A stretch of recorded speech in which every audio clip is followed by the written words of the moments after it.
सलाम चाल आहे साईं तव्हां इन थर जे वेठा आहियो पंहिंजे देश में ॿुधायो त तव्हांखे कहिड़ियुनि शयुनि जी तकलीफ़ आहे घर में तकलीफ़ है होते मेरे पाणीअ जी आहे पाणी जरण आहे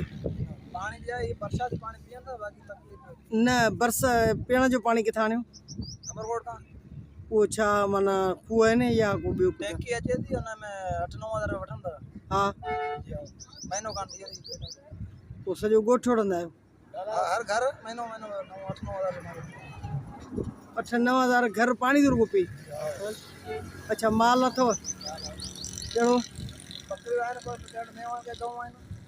अच्छा ॿियो तव्हांजो वसीलो गुज़र सफ़र जो कहिड़ो आहे बनी ते आहे बि रोज़गार आहे इहो फुटी फुटो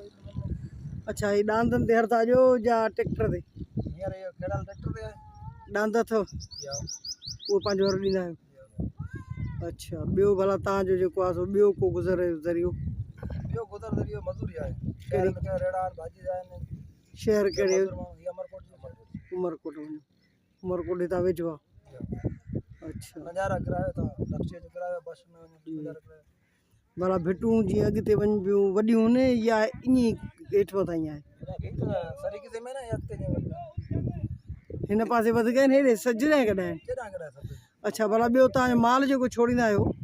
पाण ई चरी ईंदो आहे या काहे वेंदो आहे घुमणु सियारे जो त ईअं खुलियो चरींदो आहे हा बाक़ी यार खेतर पोखियल आहे न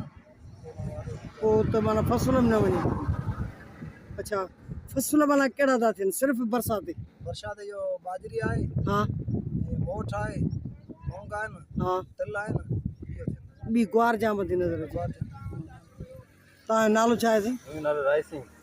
राय सिंह तव्हांजो सवाई तवाई खिमचंद देवजी अच्छा हाणे माना तव्हांजी पाणी जेका पाड़ो आहे या ज़ात आहे छा आहियो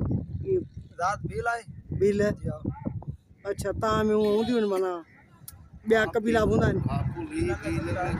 कुली भील मेघवाड़ माना अलॻि कबीलो आहे या साॻियल आहियो भील त अलॻि आहे कबीला आहिनि हिंदू आहिनि जातियूं आहिनि भील आहिनि मेघवाड़ आहिनि ओड आहिनि जोगी आहिनि ठक्कर आहिनि राजपूत आहिनि असां वटि बागड़ी आहिनि हिकिड़ा